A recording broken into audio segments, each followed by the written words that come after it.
SR7 news కి స్వాగతం. దేశంలో కరెంటు ఛార్జీలు తగ్గించిన చరిత్ర టీడీపీదే. తెలుగుదేశం పార్టీ పార్లమెంట్ అధ్యక్షులు సుగవాసి ప్రసాద్ బాబు, రాజంపేట పార్లమెంట్ అధ్యక్షులు సుగవాసి ప్రసాద్ బాబు సోమవారం తన కార్యాలయంలో నిర్వహించిన మీడియా సమావేశంలో విద్యుత్ ఛార్జీల తగ్గింపుపై మాట్లాడారు. ఈ సందర్భంగా ముఖ్యమంత్రి నారా చంద్రబాబు నాయుడు సారథ్యంలో తెలుగుదేశం పార్టీ ప్రభుత్వం దేశంలో తొలిసారిగా ప్రజలపై కరెంటు ఛార్జీల భారం తగ్గించిన ఏకైక ప్రభుత్వం అని కొనియాడారు. కూటమి ప్రభుత్వం అధికారంలోకి వచ్చింది మొదలుకొని చెప్పిన హామీలతో పాటు ప్రజలకు మంచి చేసే ఎన్నో చెప్పని కార్యక్రమాలు కూడా చేస్తోందన్నారు. ఇప్పటికే సూపర్ 6 కార్యక్రమాలు విజయవంతంగా ప్రజలకు అందిస్తున్నారన్నారు. 2019 తెలుగుదేశం పార్టీ దిగిపోయే నాటికి విద్యుత్ మిగులుగా ఉండేదని, కానీ గత ప్రభుత్వ హయాంలో విద్యుత్ రంగం అనిశ్చిత దోపిడీ గందరగోళంకు గురైందని విమర్శించారు. దేశంలో మొదటిసారి యూనిట్ పై 0.15 తగ్గిస్తూ ట్రూ డౌన్ ఛార్జీలు అమలు చేస్తున్న గొప్ప ప్రభుత్వం టీడీపీదేనని కొనియాడారు.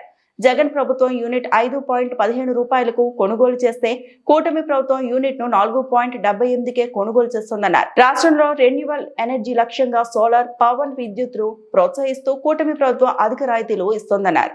రిపోర్టింగ్ బై అన్నమయ్య జిల్లా stopper. Rajampet Telugu Desam party parliamentary అధ్యక్షునిగా నన్ను ఎన్నిక చేసిన చంద్రబాబు నాయుడు గారికి, మా యువ నాయకులు లోకేష్ బాబు గారికి, మరియు నియోజకవర్గ ఇన్ఛార్జీలకు, ఎమ్మెల్యేలకు, మంత్రులకు అందరికీ నా కృతజ్ఞతలు. ఈరోజు పార్టీని రాజంపేట పార్లమెంటరీలో బలోపేతం చేసేదానికి ఖచ్చితంగా కృషి చేస్తాం. మిగతా ఆంధ్ర రాష్ట్రంలో మిగతా పార్లమెంటరీ నియోజకవర్గాలతో పోల్చుకుంటే రాజంపేటలో అత్యధికంగా వైసీపీ వాళ్ళు 2 చోట్ల గెలిచారు. రాబోయే స్థానిక సంస్థల ఎన్నికల్లో పూర్తిగా అన్ని సర్పంచులు కానీ, ఎంపీటీసీలు కానీ, జెడ్పీటీసీలు తెలుగుదేశం పార్టీని గెలిపించే విధంగా కార్యకర్తలను కానీ, క్యాడర్ను కానీ ప్రిపేర్ చేసి ఇన్ఛార్జీలతో, ఎమ్మెల్యేలతో, మినిస్టర్ గారితో సమన్వయంతో పనిచేసి అందరినీ కలుపుకొని ఖచ్చితంగా తెలుగుదేశం పార్టీని స్థానిక సంస్థలకు రాజంపేట పార్లమెంటులో 100% విజయం సాధించే విధంగా మేము ముందుకు పోతాం. అలాగే 2019-2024లో ఎవరైతే పార్టీ కోసం కష్టపడి అండగా నిలబడిన ప్రతి ఒక్క కార్యకర్తను గుర్తుపెట్టుకొని ఖచ్చితంగా స్థానిక సంస్థలలో అయితే ఏమి, పార్టీ పదవుల్లో అయితే ఏమి, ప్రభుత్వ పదవుల్లో అయితే ఏమి ఖచ్చితంగా వాళ్ళకు అవకాశం ఇచ్చే విధంగా పార్టీ నిర్ణయాలు తీసుకుంటుంది. ఇన్ఛార్జీలు అందరం కలిసి తెలుగుదేశం పార్టీ బలోపేతానికి రాజంపేట పార్లమెంటరీలో తప్పకుండా కృషి చేస్తామని తెలియజేస్తున్నాం. రవాణా శాఖ మంత్రి రాంప్రసాద్ రెడ్డి గారు ఆల్రెడీ తీసుకొని వెళ్ళారు. నేను కూడా ముఖ్యమంత్రి గారి దృష్టికి, ఇప్పుడు వెళ్ళి మళ్ళీ లోకేష్ గారి దృష్టికి, కూటమి ప్రభుత్వం దృష్టికి తీసుకెళ్తాం. రాయచోటి ప్రజల్లో నిజంగానే చాలా బాధాకరం. అయినా కూడా విధి లేని పరిస్థితుల్లో మిగతా నియోజకవర్గ నాయకులు కానీ, ప్రజలు కానీ రాయచోటి జిల్లా మాకు అనుకూలంగా లేదు అని ఎక్కువ ప్రభుత్వం మీద ప్రజలు పెడితే విధి లేని పరిస్థితుల్లో చేయాల్సిన పరిస్థితి వచ్చింది. ఖచ్చితంగా ముఖ్యమంత్రి గారి దృష్టికి తీసుకెళ్తాం. రాయచోటి అభివృద్ధికి ఖచ్చితంగా మేము కృషి చేస్తామని మీకు పత్రికాముఖంగా తెలియజేస్తున్నాం. విద్యుత్ ఛార్జీలు పెంచేదే లేదని హామీ ఇచ్చారు.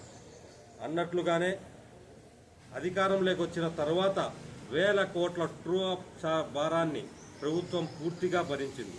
తాజాగా 2019-2024 మధ్యకాలానికి సంబంధించిన 4498 కోట్ల ట్రూ అప్ ఛార్జీలు వసూలు చేసేందుకు ఏపీఆర్సీ కూటమి ప్రభుత్వానికి లేఖ రాసింది. కానీ ముఖ్యమంత్రి నారా చంద్రబాబు నాయుడు గారు ఈ భారాన్ని ప్రభుత్వమే భరిస్తుంది అని చెప్పడం ఒక చారిత్రాత్మక నిర్ణయం. కూటమి ప్రభుత్వము ప్రజలకిచ్చిన హామీలను నిలబెట్టుకునేదానికి ఎంత ఆర్థిక భారాన్ని మోసి ఆంధ్రప్రదేశ్ ప్రజలకు భారం పడకుండా ఈ కూటమి ప్రభుత్వం పరిపాలన సాగిస్తుంది. 1999లో ఏపీఈఆర్సీ ఏర్పాటైన నాటి నుంచి తొలిసారి ట్రూ డౌన్ ఛార్జీలు నమోదు కావడం ముఖ్యమంత్రి శ్రీ నారా చంద్రబాబు నాయుడు గారు చేపడుతున్న విద్యుత్ సంస్కరణలే ముఖ్య కారణం.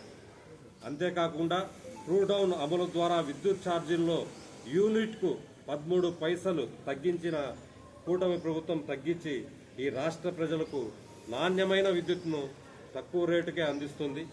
జగన్ రెడ్డి పాలనలో ఆక్వా రైతులకు యూనిట్ 3.50 రూపాయలు వసూలు చేస్తే కూటమి ప్రభుత్వం అధికారంలోకి వచ్చిన తరువాత యూనిట్కు 1.5 రూపాయికి తగ్గిస్తూ ముఖ్యమంత్రి నారా చంద్రబాబు నాయుడు గారు కీలక నిర్ణయం తీసుకున్నారు.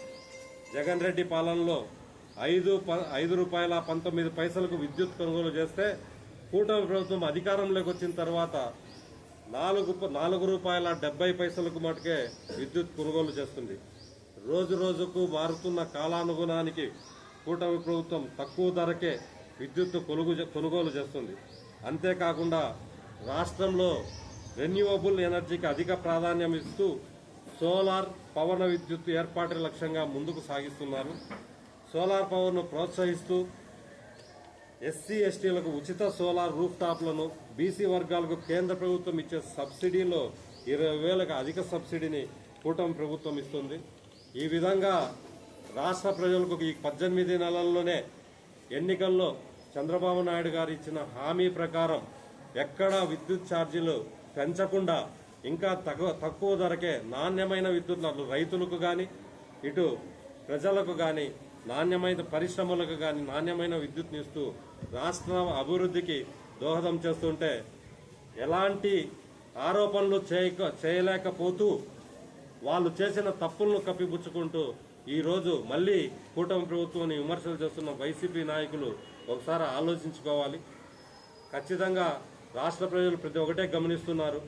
మీరు ప్రభుత్వంగా అత్యధిక మెజార్టీతో 2019 నుంచి 24 వరకు మీకు ప్రభుత్వం ప్రజలు కట్టబెట్టినా అది నిరూపించుకోలేక 2024లో ప్రజల చేతిలో చిత్తుగా ఓడిపోయిన మీరు ఈరోజు మళ్లీ ప్రతిపక్షంగా కూడా ఫెయిల్యూర్ అవుతున్నారు.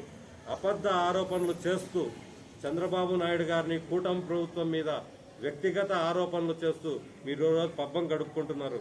దయచేసి రాష్ట్ర ప్రజలందరూ గమనించాల్సిన విషయం, కూటమి ప్రభుత్వం ఈ 18 నెలల కాలంలో నాణ్యమైన విద్యుత్తును ప్రజలకు అందిస్తూ ఎన్నికల్లో చెప్పిన హామీలను కానీ చెప్పని హామీలను కూడా ఈరోజు ప్రభుత్వం సూపర్ 6ను పూర్తిగా అమలు చేస్తూ ఈ రాబోయే కాలంలో కూడా ప్రజలకు ఏదైతే మాట ఇచ్చామో ప్రజల అవసరాలకు అనుగుణంగా తప్పకుండా కూటమి ప్రభుత్వం హామీలన్నీ నెరవేరుస్తుంది. ప్రజల అవసరాలని మౌలిక వసతులను పూర్తిగా తీర్చి రాష్ట్రాన్ని అభివృద్ధి మార్గంలో నడిపిస్తుందని తెలియజేస్తున్నాం.